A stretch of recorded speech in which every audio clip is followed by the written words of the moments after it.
And Josh, it's a pleasure, bro. I appreciate you sitting down with me, man. Right back at you, Ken. So here, where I come at this specific coffee shop right here, I always see you animating. You know what I'm saying? And I told you that when we was in there, I always see you animating. You know, you look like you gonna come up with the next comic book that's about to win 120 awards and stuff, man. So, you know, how did that journey start for you, Josh? Like, what is like the earliest memories that you have of even drawing anything, man? And well, I could date back to when I was probably around, I would say around 8. You 8 years old. Yeah, when I was 8, that's the earliest I can think of when I started to pick up drawing. Yeah. And at first it used to start with just buildings. Yeah. I wanted to be a bit of an architecture. Shapes were the easiest things for me to draw. Yeah. So so I would just always just draw like basic shapes like squares, and then eventually I would add a 3D to it, Yeah. and a rectangle will eventually turn into a prism, a circle will turn into a spear, and so on and so forth. Now, these skills, like you were learning them like in the art class, or you just like by yourself would look things up to learn how to make the flat figure, like 2D figures into 3D figures. It was all just me just looking at something and So, figuring out, okay, how was it made? How was it made? How can I draw it? yeah. And I would like to say that my math class was definitely made things much easier. Like geometry? Yeah, Yeah, pretty, for sure, man. yeah, pretty much, because it was just like, okay, draw a circle. Right. Okay, add another circle on it Yeah. and connect the two. Yeah. Boom, you have a prism right there. And I would just take that. I would take that and I say, I wonder if I can use that to maybe make a building or something. Because I mean, I was always just like looking at houses, and I was just like, I want to draw that house one day. I want to do this, want to do that. And then along the way, I started to incorporate the idea of just building houses out of shapes. I soon eventually brought that into people. Okay. Just the idea of just like breaking something down into basic shapes and then adding more detail upon to it. What do you mean by that? Like, why is that so? Well, why was that or is so interesting to you to be able to break something down and add new details slowly? You know. Well, the thing was that I didn't know. I mean, growing up, I didn't know a lot. I didn't know a lot about the world and how everything operated, and art was my gateway to figure out at least how things are made, at least how things were made and such. So I was a very curious kid. I was always willing to know a lot of things, and that part of me still exists to this day. So when it came to so so when it came to me just like looking at something or looking at people or buildings or cars, I would the in the most what would I say, in the most elementary way, the most basic way, Yeah. figuring and how I can figure out how it was made, I would just say, you know what? I'm 8 years old, I'm 9 years old or whatever, I'm a kid. Yeah. You know what I'm gonna do? I'm gonna see if I can look at this car or this building and break it down into like as many shapes as I can. Basic shapes. I'm gonna deconstruct the whole thing So inside you my reverse engineering. Yeah. Okay. Like I would break the whole thing down and build it right back up again. Yeah. In my image, and I do that, and that was a process that I just kind of stumbled upon. I didn't really Sure. pick it up from anybody else. Sure. I, you know, I couldn't afford a class. I couldn't afford books to teach me how to draw. I just had to kind of like sink and swim and just use my mind to its limits at that time. So you had mentioned that drawing helped you understand the world around you. Yeah. How so? How can drawing help you understand the world around you? Well, it helps you become more it helps you become more observant about certain things. Yeah. Even almost down to its minute details. You know, say if you wanted to perfect the face of a person, Yeah. you wanted to. There's like small little details that you'll pick up on the face, on just the human face alone, that other people usually won't get. Like what? So this was a very interesting one. Yeah. Most of the time you can tell when somebody's actually smiling when their eyes squint a little. So their eyes smiling. Huh? Or they like their eyes start to shut a little bit. Their eyes kind of shut a little bit. Yeah. Because when it's a genuine smile, you're kind of like raising the cheeks up to kind of like get to the eyes. So it's shutting the eyes up. Yeah. A little bit. Right. Right. So when and this is just a general rule. I mean, Yeah. there's a lot of exceptions to the rule. Yeah. But yeah, usually say if somebody's like doing a fake smile when they're just kind of when they're kind of going half the way. Yeah. They'll just kind of cheek it up a little bit. Yeah. But the eyes are still They stay wide. wide. Right. There's no change in the shape or anything at Yeah. all. Yeah. There's also other things that you pick up that can then help you out further on in the field. Like say, you know, your mouth is always going to be lined up with the curve of your jaw. The bridge on your nose is always gonna line up with the top of your earlobe. Yeah.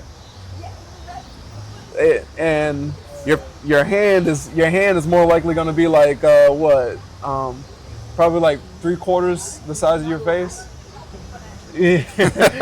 That's every time. Yes. Yeah.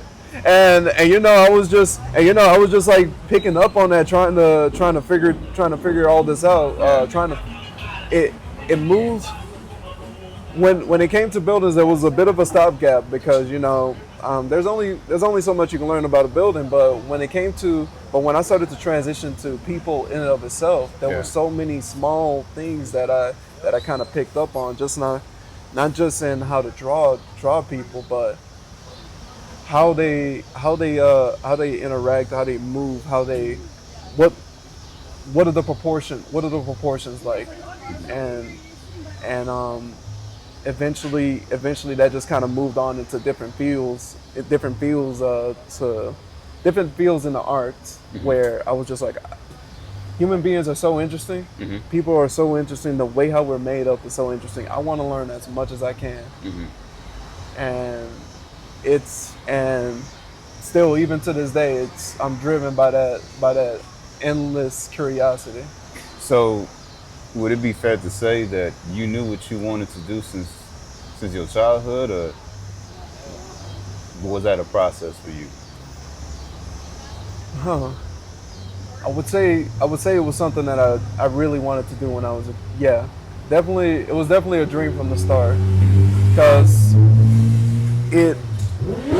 because I owe a lot to the field in and of itself, because it opened my eyes to understanding things in general. Yeah. And so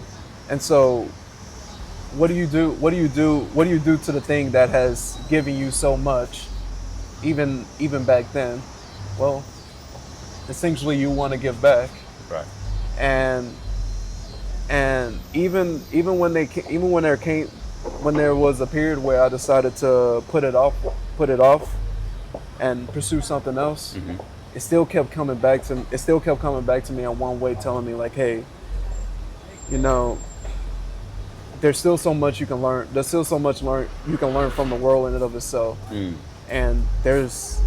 And you've been putting me on the back burner. You've been putting this art on the back burner for so long. This was your avenue. Yeah. This was your avenue to learn things, to understand things.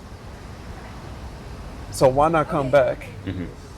Why not give back to what gave to you? So what did it give you?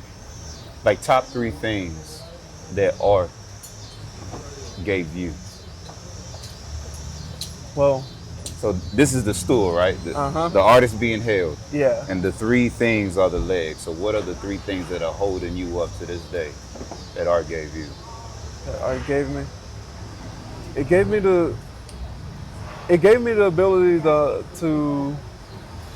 read and appeal to people's emotions and sensibilities. And it because I was because I mean, of course, I practice other aspects of art. I mean, there's animation, there's theater, there's all this, there's every other aspect I've picked up on.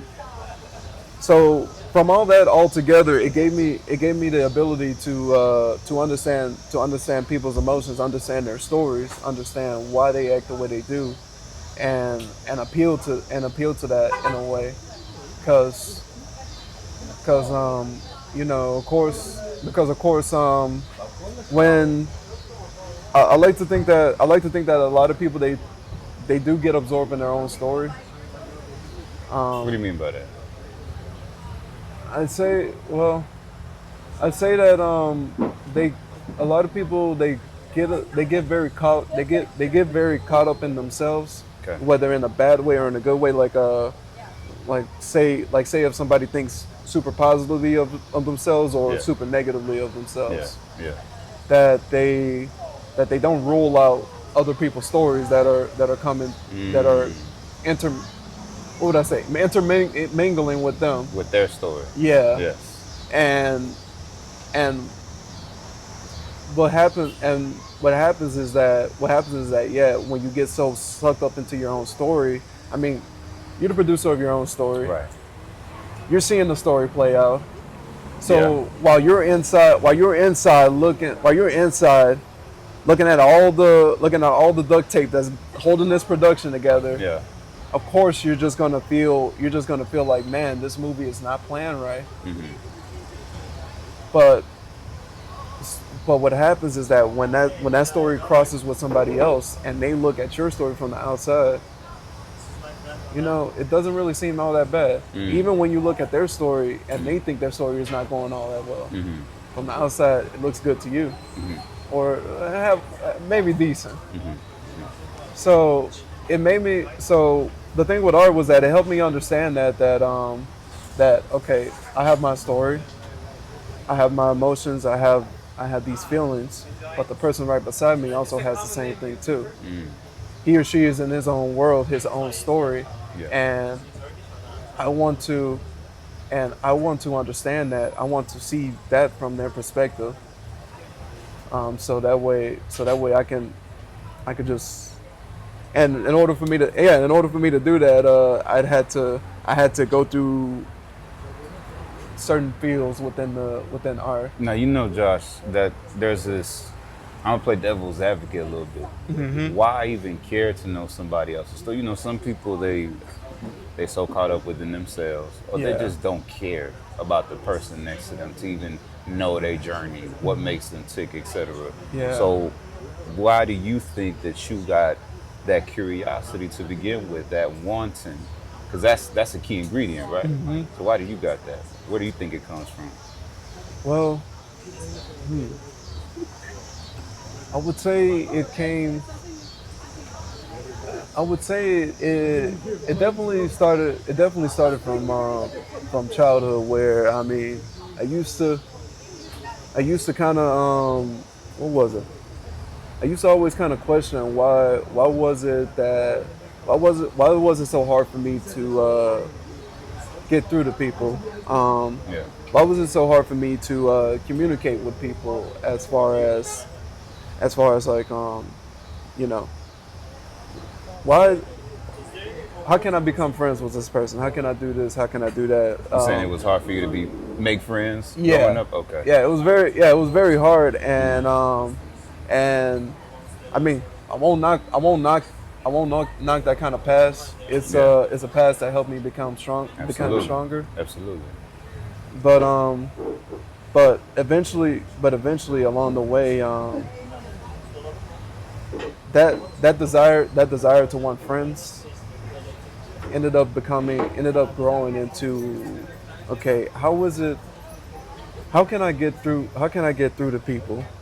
There's been so many great people in history where they became a outright inspiration for hundreds of thousands, maybe millions of people. Okay. And whether it was through their speeches, whether it was through stories, media, any kind of stuff. I thought to myself, growing up, I thought to myself, man, I would like it if I were to create something that could reach the heart of somebody Mm. and have them and inspire them to become a better person through all that. What does it mean to be a better person to you, Joe? To be a better person, Yeah. I would say it all starts with trying to understand yourself, trying to understand yourself, and build, and from there you build the most ideal version of yourself. Yeah. Because you can't create the best version of yourself if you don't know who you are down to your core. Because what happens there is that if you lose the core and you try to get better, then you just end up following in somebody else's footsteps instead of your own. Yeah. And I would like that to be the case for a lot of people, where everybody is trying to accomplish. Everybody is trying to above everything else, above wealth, status, or abilities. I would like it if everybody became the most ideal version of themselves. Are you the most ideal version of yourself? Man, you know, given everything that I've been through, I still think that I'm like 10% there. 10% there? Like, well, not 10% to go. So the bar is at 10% out of 100. Yeah, I was like, damn, you right at the finish line at that point. I was about to say 90% done, only 10% to go. So. It's like, it's, you know, I like to always keep the bar low because there's always something for me to learn. Okay. I mean, of course, maybe if I'm outside, maybe if I were to like look outside from what my life is like right now, I'd be like, person view. It's like, well, dang, Josh, you look like you're doing good. Yeah. But I always come in with the next day saying like, hey, there's still a lot within you that you need to change. There's still a lot within you that needs to be optimized, refined, Okay. to get better. I mean, in reality, maybe you are like 50%, maybe you are 90% there. Okay. But in your mind, you still have a long way to go. Yeah. And you know, that's where you know the idea of like creating a different challenge, creating a personal tough challenge for you. That's where it comes in. Yeah. Because in order for you to become your ideal self, it doesn't begin with improving yourself. It does begin with that, but I wouldn't like to use that word. It comes from change. Okay. From what is it about you that you need to change on at least maybe a daily basis. How do you go about even looking for those things, specific things to work on? Like, how do you do it for yourself? Oh man. I always make sure I give myself a challenge. Like I make sure it's, and this is something I would say is probably fairly recent, like maybe 6 months. Okay. I always make sure I give myself a daring challenge. Say if I go out for a run and my goal is to just, okay, you know what? You've been doing 3 miles. Let's push it up to 6. Let's push it up to 8, 10, 20. Mm-hmm. Whatever you get out of whatever happens throughout this moment, when you go through this challenge, you will eventually find the answer to what needs to be adjusted in your life. Mm-hmm. Because I like to think that no matter how articulate, no matter how articulate or how well you give out the information, it will never amount to what life will teach you.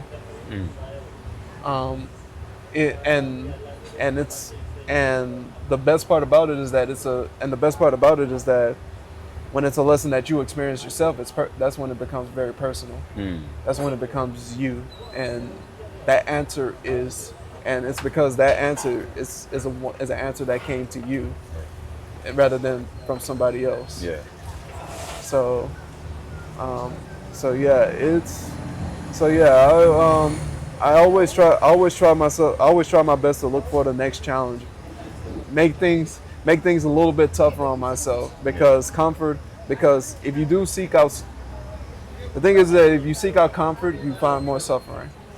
How so? Well, I believe the way how you perceive things is how you believe things. Okay. So if you fixate on a certain thing, eventually you start being hyper attentive to the steps that get you to that point. Yeah. I like to make a comparison of it as like, say if you're in class and you're just like waiting, it's like 5 minutes to 3:30 before school ends. If you're perceiving the time right there, if you're looking at that clock, the seconds become hours. I mean, the seconds become minutes. The minutes become hours. You're hyper fixating on those steps that get you out of school. Meanwhile, if you take your mind away from there and you just focus on something else instead, the time will pass by real fast. So to bring it back to comfort is that, if you have certain steps on how to be comfortable with life, Yeah. and something comes up to block your way, then it just knocks you off a rhythm, because you're hyper fixated on the steps that get you to that comfort, that when something comes around and sidetracks you and blows you out the wind, Yeah. you're basically like a deer in headlights. You don't know what to do, and you're just clawing your way back up to square one. And the beauty about doing it the opposite way, where you search for suffering rather than comfort, is that at the very least, if you get sidetracked in seeking the next challenge, if something does come by your way and sidetrack you, maybe it's going to be something good. Maybe it's going to be something that you can already handle. Life will always come at you in a certain way, so it's always good that you fortify yourself and make the challenge self-imposed before life just comes in and be like, if it hits you with a haymaker and you were taking uppercuts all your life, I mean, you're gonna be like, okay, Yeah. I've been here before. You're gonna be able to take it. You're gonna be able to adjust to the pain. Yeah. Right. Not freak out, not crumble under the slightest pressure. Exactly. Yeah. And I like to think that a lot of people know that to a degree, Okay. but it is a scary path to walk by. It is a scary path to walk through. Why would that be scary? And I mean, it's just pain, hurt. Nobody. I mean, even down to me, I don't enjoy pain. I don't enjoy hurt. If I'm hurting really bad, man, I'm frustrated. I'm angry. I'm just like, bro, I can't wait to get through to this. Maybe a part of me snaps. Nobody likes that. So what would happen while everybody is searching for a way to get out of the pain? What happens if a handful of people just go the opposite direction. Because, I mean, everybody that's searching for that comfort, they're going the same direction. You can kind of already see, you can kind of make out a general path of where they're going, but you don't know much about the other path. You don't know much about what's on this other side of trials and tribulations when you just face them head on. There's not a lot of people that can that can come up to you and tell that story. Yeah. So while it is tough, while it's something that you really don't want to go through. The general path that everybody else is going, it's still leading to that. It's still leading to that pain and suffering. Yeah. So why not just flip the script and just go through it already, and see, hey, maybe if I go through this, if I go through all this crap, if I go through all this craziness that's in my life, if I face it head on, will I find comfort? Will I become more resilient to the regular stuff that happens in my life? Will I become a more ideal version of myself? Will I change in the process? What will change within me in the process? And that's one of the main ideas that I would love to become, just widespread across people. So Josh, what was it like growing up for you? What did your childhood look like? Man, so I mean, I grew up over there in South Park. Okay, a little rough area, huh? Yeah, man. It was quite a show. My parents. I still have my mom and my dad around. Even though when it comes to keeping the family around, things get very hectic. Everybody's new to the whole process, and I was the eldest kid, so everybody was new to the whole thing of parenting. I was new to the whole thing of life in general. So early on, I did get exposed to quite a couple of stuff within the ghetto, and I mean, I wasn't the most popular kid. I was always more of the outcast. What do you mean by that? Like, I was always the one that was the most easily ignored, or the kid that's just like, man, why do you want to hang with us? Go away. And when you're in that category, you really want to fit in. You really want to get in on what they're doing. So at a certain point, I just decided to adapt and said that, you know what? Maybe these people don't like me. Maybe the reason why these people don't like me is because maybe there's a certain skill that I'm just lacking in that's not bringing them towards me. So it was in that case I picked up different skills and I built up an idea in my head where I said that, you know what, if I become the best at what I'm doing right now, maybe I might get some respect. Maybe I might have some friends in this moment. And it just trickled on to everything that I would do. When it came to basketball or playing sports, I really wanted to just like be the best at that. When it came to drawing, when it came to theater, all this stuff, I really wanted to be the best because I wanted to say, you know what, I might get some respect out of this. And the most ironic thing was that I still never got it. So you were excelling the best that you could at all these different avenues, and still people were treating you like an outcast. Yeah, yeah, and I never really. I always kept that desire to myself. I would even keep the frustration to myself because I would always look to my to my cousins, my family members. I mean, there was a big sense of jealousy, and I would always think, man, why is it that life is a lot better than them, and I'm stuck, I'm stuck in my room by myself. So you felt real lonely around There, growing yeah, up. Yeah. it was very lonely. It was it was a long bout of isolation within those periods.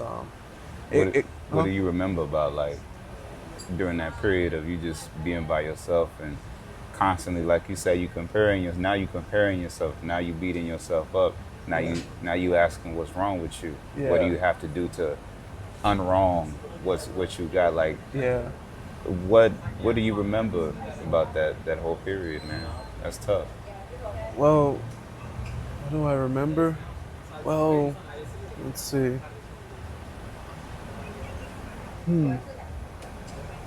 Let's see. I I can think back to a moment when, I mean, now I kind of think of it as really small, but it Yeah. did kind of hit me pretty hard back then. Okay. But I remember when my cousin used to be real popular around the neighborhood. He was always a kid that people would invite to the house, this and that, and I remember whenever I would get done playing basketball or football with him, some of his friends would invite him to go inside and play video games with him.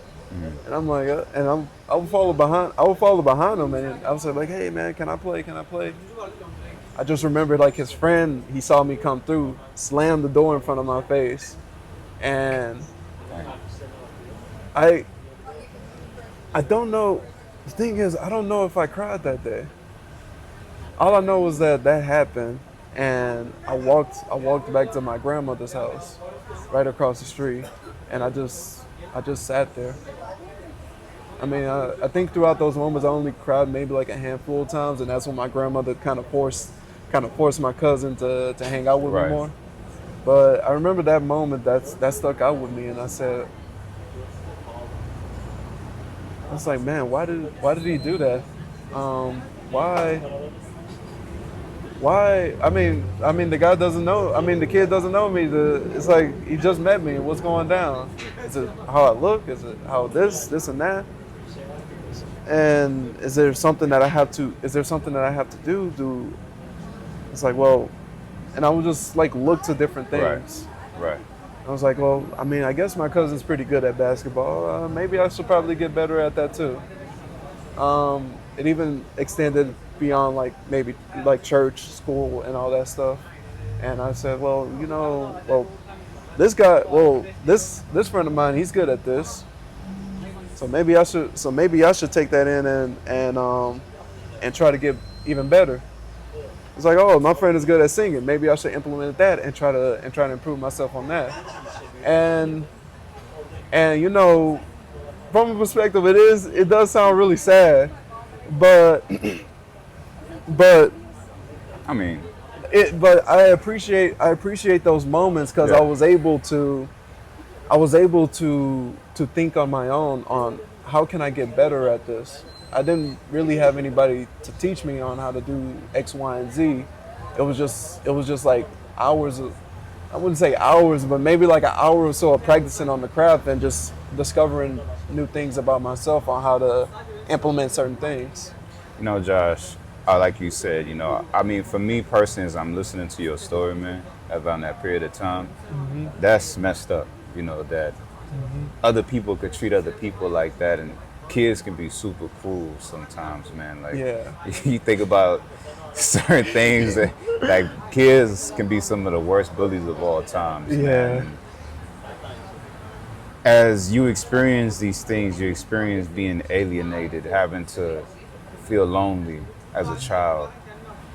As you're growing up, how do you believe or do you remember that affecting you, man, emotionally, mentally? Like as you're growing up, as you're now in middle school or high school, and is it still the same? Did it change or Well, I would say it really started to. I would say it really started to hit me pretty hard. I say when I was 12. When I was 12, I was going through puberty and everything, and like I didn't like like being ostracized and everything. Sure, it made me feel sad, but it never it never hit my mind. It never would stay in my mind for too long when I was younger. Okay. But I remember, but up to when I was 12 years old, um, I remember I had like a little nightmare. I had like a little nightmare of You remember the nightmare? oh my goodness, man! It was I just oh man, I remember the nightmare I woke up Yeah. and I cried to my mom and Damn. everything because Yeah. it it basically what the nightmare was just it was just everybody it was it was basically just me like looking through the lens of everybody saying like it's like, yeah, man, if Joshua was gone tomorrow, I wouldn't care. Everybody was just like saying that in my dream. Whoa. And it just hit me all at once in that one dream to the point where I woke up. Yeah. I cried to my mom and I was just like, dang, man, nobody cares about me. Like I don't know if it was I don't know if it was something that I was repressing throughout all those years or if it just hit me out of the blue because I was still maturing. But I remember it did start to affect how I went about things. I became a lot more reserved, um, even even far into my even far past my high school years and everything. Like I always felt I would always feel that if it's like, man, if people don't like this side of if people don't like this side of me, where there's this version of Josh that's very energetic. He's like always doing something. He's like trying to do a lot of things at once. It's like if people don't like that, if people are put off by that guy, then maybe I should become the version of me that's more quiet, more reserved. That just sticks to his own. And I I kept that up. I kept that up for pretty much for all of my school years. Um, and I wouldn't say it gave me a lot of success. I mean, sure, there will be nuggets. There will be nuggets of my talents and my skills that will come out through the cracks, and people would enjoy that. But but I would still feel pretty empty and cold because I said, man, there's no situation I could find in all this where I could I can express who I am to my core. The the the energetic jolly Josh that's always just like, man, hey, I'm ready to take on the next thing. I'm ready to take on the next thing. It was just like with everybody else, it was just like, hey, simmer down. You're being too much.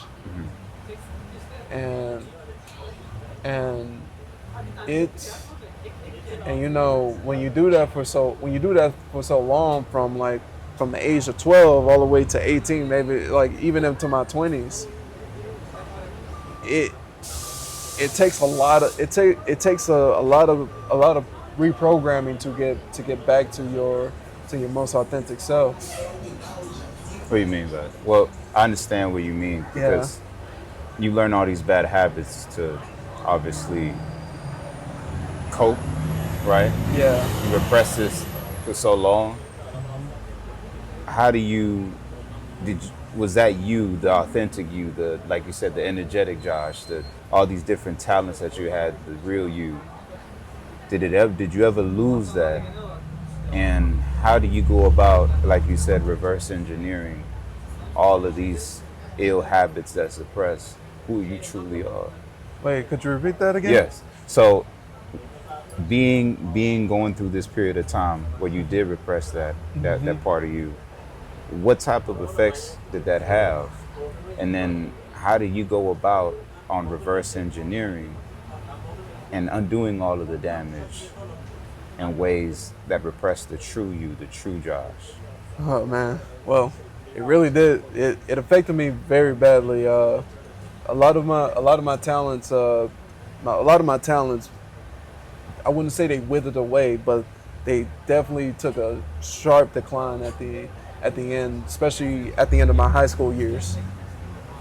You know, after high school, it took me at least maybe around like 2 to 3 years before I could get right back into drawing again.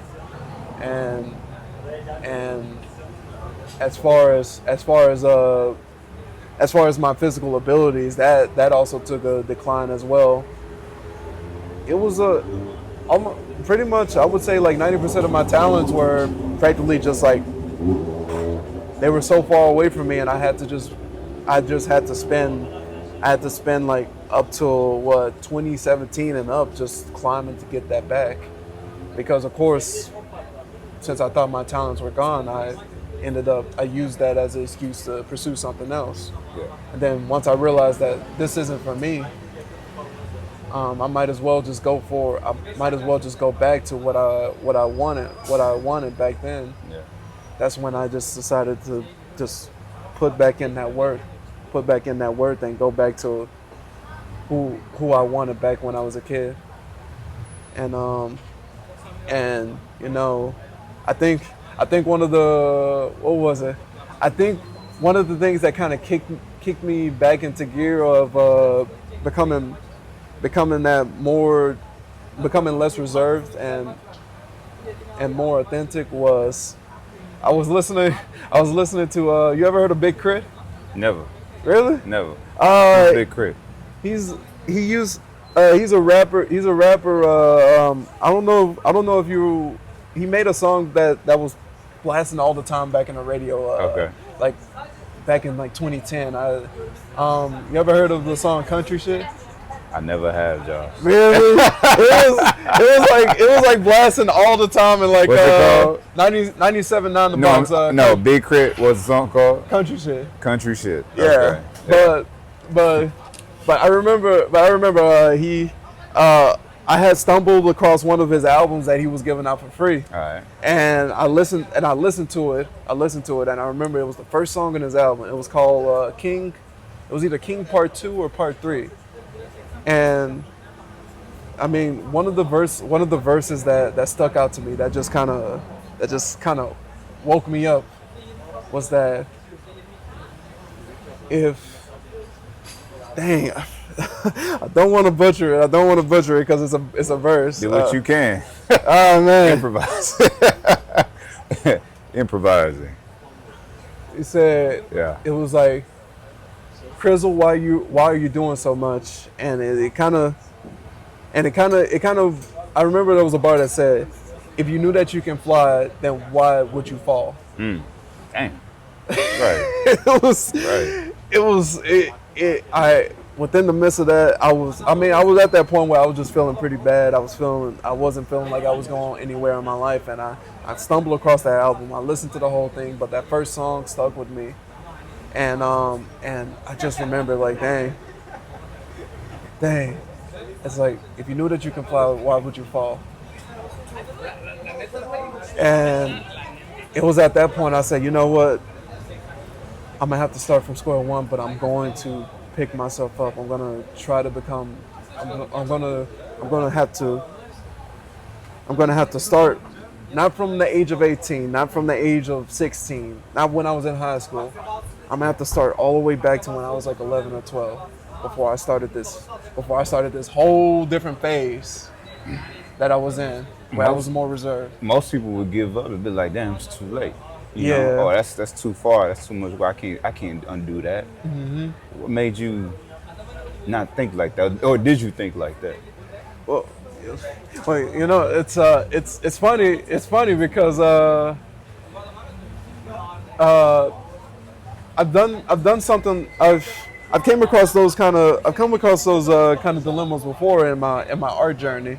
You know, it was like something small, but I was able to put it more onto a bigger scale in my life, and how the course of my life were to go. Okay. So there were periods. Whenever I was drawing and I was improving and everything, and I felt like I was getting pretty good. There's a point where you start to stagnate, and you have that feeling that it's like, I'm doing good, but I want to do better, and I don't know what to do better. and I'm just like I'm drawing these faces, I'm drawing these people, Yeah. and I'm making my own style, but I feel like I'm stuck. So what happened was that I kind of swallowed the I kind of bit the bullet, and I went back to my old drawings, and I decided to go back to drawing in my old style, in my old version. And from there I was able to create a whole different path, different than the path that where I had a roadblock in. And I was able I was able to progress even further beyond. So so it was it was from me taking a lesson from that, from a situation that was smaller, Yeah. that was pretty small, and I just raised the scale of it to the journey of my life. I took steps back, and I took a lot of steps back because I couldn't go back. I couldn't go back to how it was when I was a teenager. I couldn't go back to how it was when I was just starting high school.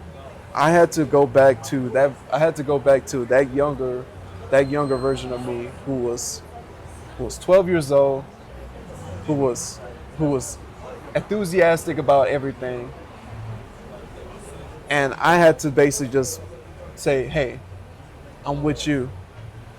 Now let's finish what we started. Let's finish what we left off from." And you did that, and are you continuing to do that Yes. to this day? Yes, and even more so, I kind of put a bit of a spin on it. Uh, uh, I in a way, I still look up, I still look to that younger version of me that was excited and enthusiastic, and I always think to myself, what kind of person would he want me to be? Like that kid, man, he has so much life. He has so much life. If he was sitting right beside me, and we were to have like a conversation, and we were talking, man, would I be able to inspire him to do more? Would I be, will we leave from this conversation? He goes back with his parents, and he'll be like, you know what, man, I just talked with Mr. Josh today, man. I feel so empowered to just keep doing what I'm doing even more. Well, will I be able to stop that younger kid? Will I be able to stop that kid from spiraling into that series of depression that I went through a long time ago? And I ended up just getting more obsessed with that idea that, you know, where do I go from here? Where do I go from here? And you know, there's a lot of fumbling that goes along with making that kind of mindset, because you know things don't go right, and then eventually you go back to your old habits where you were feeling down. Damn. And So easy sometimes. it is, but I find them as more. I find those moments as blessings, because I was able to basically like recontextualize it into like, okay, I have to refine what I'm going through. I have to refine the thought process and my ideals and what I'm thinking of right now. And the most powerful thing, the most powerful words that I told myself, and it just hit me right there at the heart. I told myself that, Joshua, at the end of this, you want to be the hero that you needed when you were a kid. And as long as you aspire to do that, you're doing good. You want to make up, if that kid were to see you now, are you going to inspire him? Are you going to get him? Are you going to save him out of this rut that he was that was probably? Are you going to be able to save him from this future that you know is going to happen? Are you going to be able to change his course and push him to be even further? And the moment throughout a lot of crap, throughout a lot of suffering, I came to that thought process, and it broke me down. It really had me not so much in an emotional way, but it had me just rethink everything how I went about things. So so that drew me closer to becoming that drew me closer into becoming more of my authentic self. What advice? What advice, words of encouragement do you have for other people? They may be adults, they may be kids that are going through the same things that you went through when you were a kid. That going through probably ridicule, they being bullied, they being mistreated, and they're watching and listening to your story, and they're obviously like, hey, me too. Yeah. What would you say to them? You know,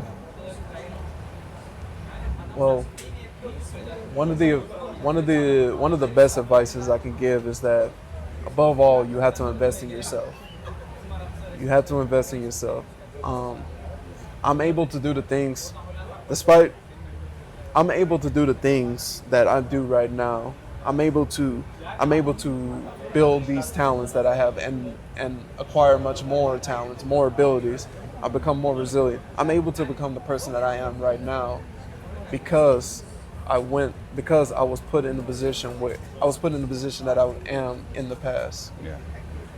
And you can look at those moments and say that woe is me.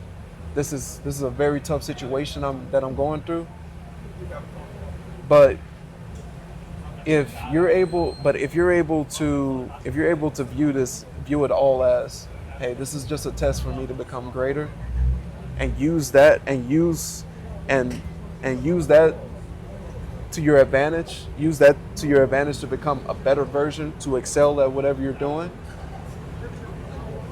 You're basically making like investments on yourself that are going to pay off for you. Maybe 5 years down the line, maybe 10 years down the line, maybe 20 years down the line. You will become eventually you will become that person that everybody looks to now. Nobody became the hero. Nobody became the hero without slaying dragons. Nobody became that dude without going through some major stuff.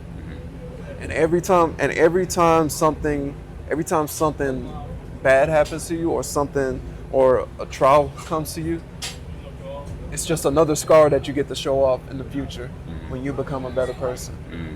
I mean,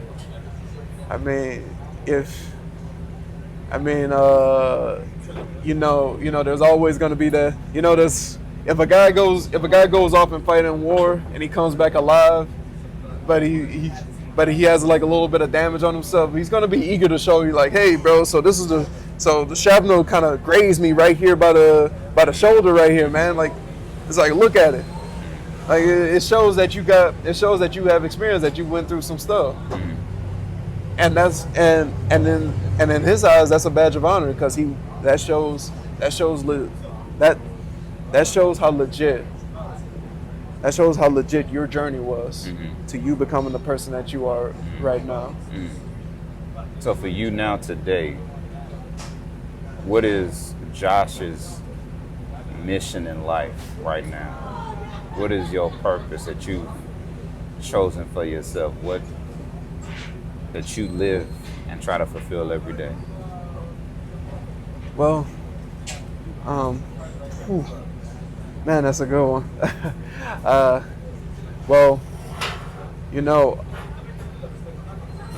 my mission is, I go by the motto to where in order to see the best, you have to be the best. If you want to see the best that humanity has to offer, you have to build yourself up to that standard, because eventually what happens is that inspires other people to get to that level, or even to go higher. So my mission right now is to be a guy that's so exceptional at what he does, or whatever he does, that it brings other people it gives other people that fire, that light, to just be like, you know what? There's this guy. I don't know I don't know what his name is. Some dude. Some dude in the muscle shirt from Houston. looking at you, yeah. Like, but they notice you. yeah, Right. he's doing X, Y, and Z. He's doing X, Y, and Z. He's putting in his work. Okay. You know, I want to be. You know what? Maybe I should try. Maybe I should try what he's trying. You know what? Maybe I should try, or even better. I want to try. I want to do even better than what he's doing right now. And that is, and you know, that is when people get into that mode where they want to. When people get into that mode where they want to excel above me, what I'm doing. That, I mean, my mission is pretty much like 10% done. Yeah. Yeah. Because what that does is that fire spreads to another, creates a bonfire of dreams, and eventually, as a whole, I think for the world it operates a whole lot better from there. My mission is just to try and inspire people to just become that better version of themselves. Because I mean, with the way how things are now, it's mainly I think the reason why the world is the way it is because we've indulged in our worst traits, whether knowingly or unknowingly. And you know, while everybody is going this direction, and you kind of, and you know, you of course you already see where that path is leading. Yeah. You've seen it time and time again.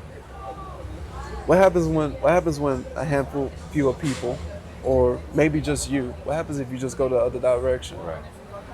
Will you find something along the way? Will people notice that?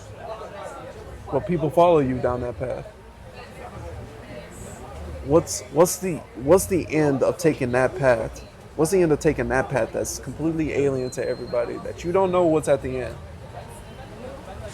What's behind, what's within that unknown heaven rather than the hell that you know?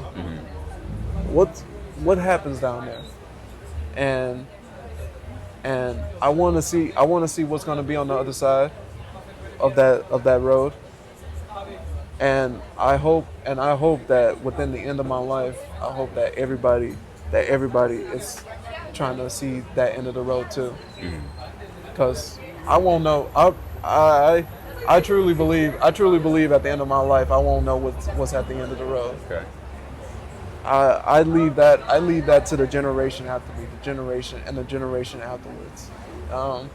You know, it's like I'm kind of piecing it all together, and it kind of reminds me of like Moses leading his people to the promised land. You Moses. I mean, you know, it's like as I'm thinking about it, it's like, wow, wait, why does it sound like a Moses? Wait, but I don't know. Comparing himself to the Moses? No. Oh man, I'm not feeling no type of way about it.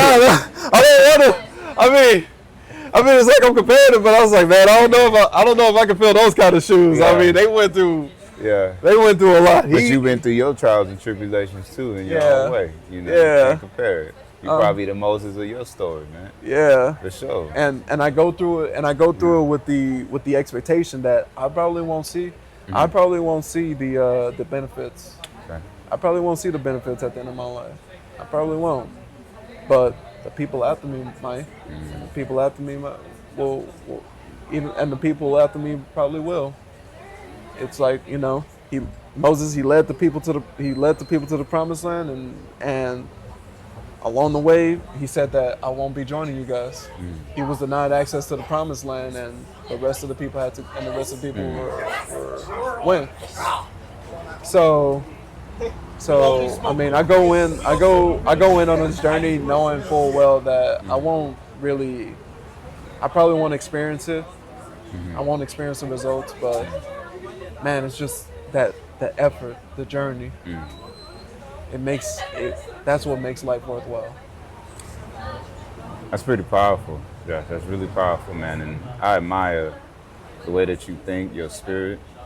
You know, You are an incredible human being, man. Incredible human being. If nobody says it, I know you probably say it to yourself. You don't need no external validation. I just want to reaffirm you from the outside that you're an incredible human being, brother, and you are definitely on the right path and even inspire somebody like me, who has a lot of work to do in a lot of different areas as well. But just getting to know your story, man, inspirational, man. Powerful. You're a powerful human being. Thank you, And yes, it's an honor, man, to listen to you. You with your artwork, Josh? Are you doing any projects right now or got anything out there that people can check out? Maybe an Instagram page people can look at. What do you got going on right now? I mean, well, so I got so right now I'm working with a YouTuber right now for some of his projects. It's a slow grind. It's a slow grind between both of us, but in a weird way, in a funny way, we happen to be. I wouldn't say we're on the same path, but the way how we think about things is it's oddly similar, despite our different backgrounds. Okay. So, and I want to. I'm helping him out with different projects. He goes by Antune on YouTube. Okay. Pretty cool dude. We putting all the links down there so people can check it out. Okay. Yeah, but usually aside from that, whenever I'm not working on projects for him, I'm usually just like either drafting up stuff for maybe like a comic that I want to make, Okay. or maybe like a personal animation that I want to make. Okay. I usually put most of that. I usually put that stuff on my Instagram, Okay. which is a Rollbout. It goes by Rollbout. Rollbout, that's the name of the Instagram? Yeah. Okay. Rollbout. All right. How do you spell that for everybody? ROLLBOUT. Okay. Yeah. So on the page, when people look at this, they're gonna see your Instagram pop up. Okay. Do you have a YouTube page as well? I don't have a YouTube page at the moment right now. Yeah, since with animation it takes up so long to make. You watch Me Canyon at all? Ah man, I love Me Canyon. Hey, that shit is funny, dude. Bro. Yeah. Man, I get a sense of nostalgia when I watch this stuff, man, Yeah. cause I'll say this, with my upbringing, seeing how I was kind of cast off from everybody, I was delved into the annals of the internet, Yeah. and of course, no. I got to see the Crazy animation. stuff. Yeah, I got to Yeah. see the crazy stuff, especially Yeah. the animation. So Okay. so when I saw when I came across like BK's animations, I was like. Oh my goodness! Why do I get like a weird sense of nostalgia? Wow, this is normal. This is normalcy for him. That's crazy. Because there was a period where that type of animation was on the rise. Yeah. It was on the rise back in the early 2000s, Yeah. and then of What- course. What was it called? Playgrounds or something like that? They had Newgrounds? stuff- Newgrounds. There you go. Yeah. They had stuff like that. Yeah. Okay. Yeah, Remember that. like his stuff is very reminiscent of that. And when YouTube came about, people were posting the animations there. But when it came to monetization, animation became on the decline. And with YouTube being the more prominent platform, people were still posting their stuff onto Newgrounds, but it wasn't picking up much traction. So, when did Me Canyon become popular? I think it was around like 2018, 2017. I say like 2018, 2019 when Yeah. they posted that Bugs Bunny video. Yeah. The What got so me was, disturbing. I mean, yeah. the one that got me was the Ed and Eddie one. That was the first one I saw. And I said, man. Oh my goodness. Just 25 cents. And, oh my goodness. I lost my butter. You know who I want to be animated. What? Ah man, that one he does mukbangs. He's Korean, Uh-huh. and he ate that piece of the salmon. His name's Dick Hunter. I don't know if you ever. I think you would love it. I don't know, Josh. You give me that you would love one of his episodes. But yeah, I'm gonna show you later. Yeah.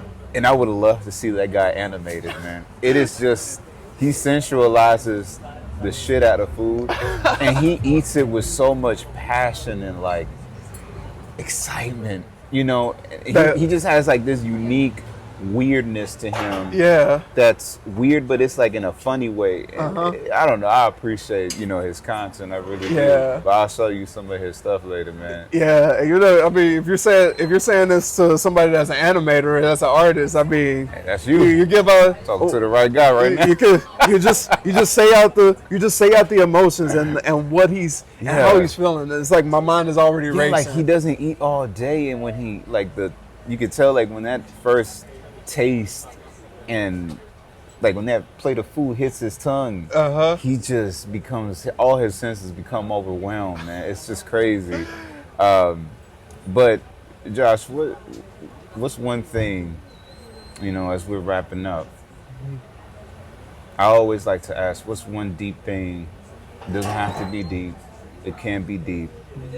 One message that you want to close this video out with, that you want to share with everybody. Well, I mean, I would like to tell everybody that you have to, before anything else, before you take your first step in the morning, always seek to understand yourself. Always seek to figure out what kind of person you are down to your core. Because once you figure that out, then you will know what step one is. But you have to be very objective with yourself. It's going to be a lot of time you have to spend by yourself, a lot of alone time. You can't add any. These are moments where you're just going to have to be by yourself, quiet. Look.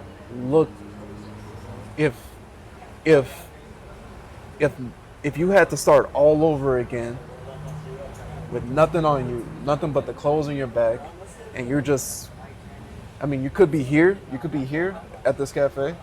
You could probably be somewhere on the other side of the world.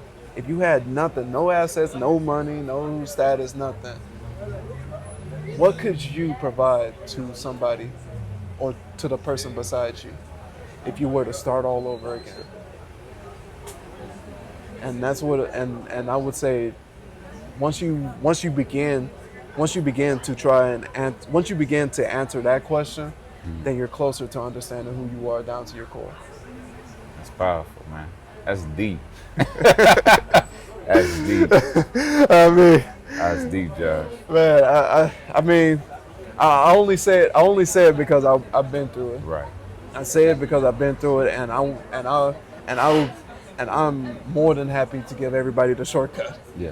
Because it's not a easy process. Right. It's a lot of you breaking yourself down. And some of us, the ones ahead of us, go through certain things to pass the information on, so the new coming generation don't have to work as hard as the ones that came in front. Exactly. Yeah. Josh, man, I appreciate you, brother. No problem, Ken. Blessing and honor pulled you. You were like, Hey, it caught me on guard. I said, man, I was like, oh man, okay. Man, do I do any prep work? I mean, what do they do? What do they do behind the scenes to prepare? put the makeup on and stuff. Nah, I appreciate it, Josh. Nah, man. I appreciate this, man. Nah, thank you, Ken. You did.